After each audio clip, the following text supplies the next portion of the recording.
Umat yang jumlahnya terbesar, terbanyak, bahkan konon menurut catatan sampai 90%, tapi dipermainkan oleh mereka kelompok-kelompok kecil ini.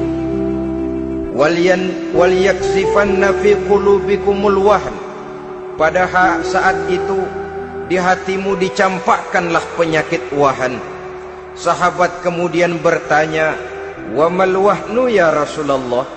Apakah penyakit wahan itu ya Rasul?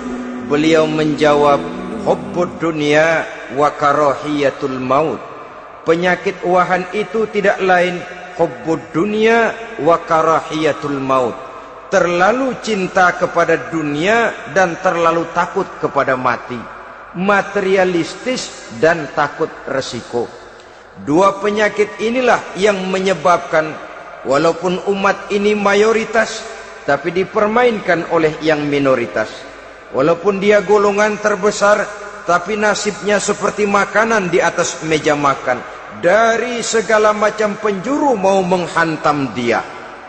Saudara-saudara kaum muslimin yang berbahagia, ini merupakan analisa sosial bahwa pada suatu saat nanti akan terjadi di tengah-tengah umat di mana kita dihantam dan diserbu dari segala macam penjuru. Akidah didangkalkan, peradaban dan kebudayaan dirusak, makanan dan minuman diracuni, pakaian ditelanjangi dan lain sebagainya, sampai kita melepaskan nilai Islam yang kita cintai ini. Kondisi sosial ini satu saat akan datang kepada kita. Demikian analisa dan peringatan dari Rasulullah sallallahu alaihi wasallam.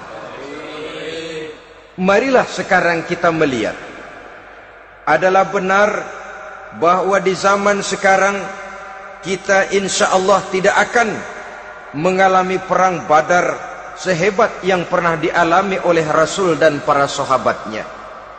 Tetapi sesungguhnya perang yang kita hadapi di zaman sekarang ini tidak kalah hebatnya dengan perang Badar, tidak kurang dahsyatnya dengan perang Uhud, tidak kurang ngerinya dari perang Khandaq.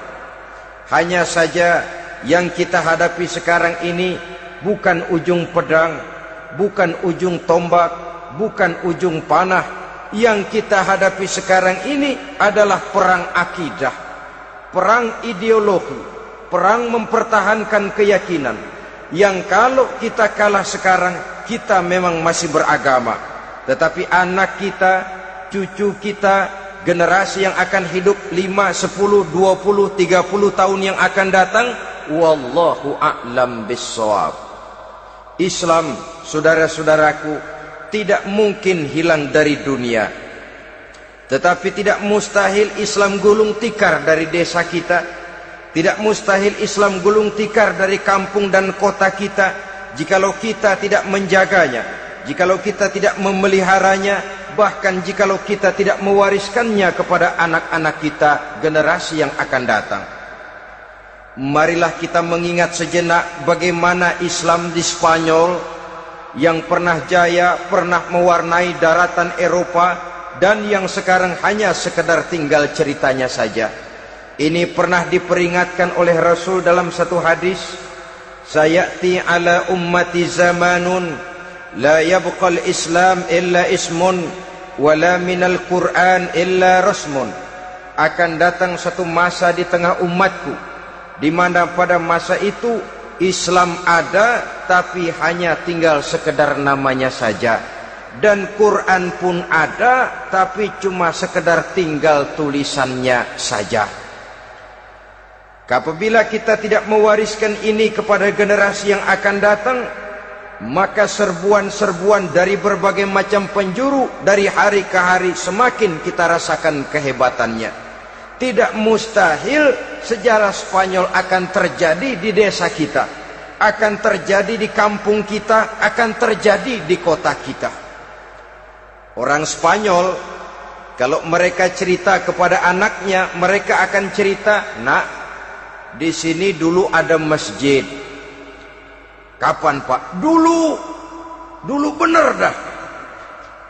Banyak orang Islam kalau hari Jumat pada sembahyang, kapan itu, Pak? Dulu sekali. Sekarang cuma sekedar tinggal ceritanya saja. Bukankah sesuatu yang sangat tidak mustahil apabila kita tidak menjaga dan mewariskan Islam ini kepada generasi yang akan datang, maka serbuan-serbuan akan membawakan hasil yang diinginkan oleh para penyerbu itu tadi. Kita sudah menjadi umat yang mayoritas, tetapi umat yang mayoritas ini menurut Rasul dikepung sedemikian rupa, akidahnya didangkalkan, peradaban dan kebudayaannya ditekan sedemikian rupa, kehidupan sosialnya dibuat individualis, kemudian dari segi pergaulan, pakaian, makanan, minuman dan sebagainya diracuni, sampai dia tidak lagi berpegang teguh kepada agamanya.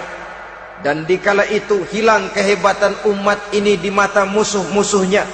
Orang lain memandang kita ringan saja, enteng saja, satu umat yang sudah kehilangan wibawa.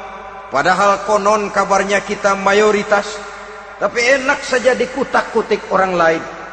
Dan dikala itu di hati kita merajalela penyakit uahan.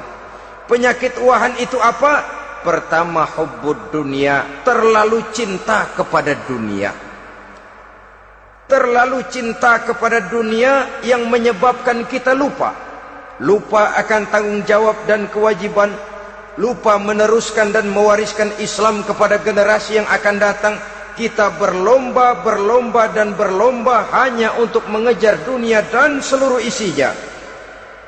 Baik dia bernama material, baik dia bernama seksual, baik dia bernama pangkat, jabatan dan kedudukan, berlomba-lomba kita di dalamnya. Sampai tercampaklah penyakit hubbud dunia di dalam hati ini.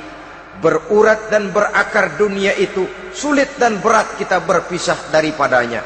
Akibatnya kemauan untuk berbuat demi dan atas nama agama sangat sulit terwujud di dalam kehidupan ini.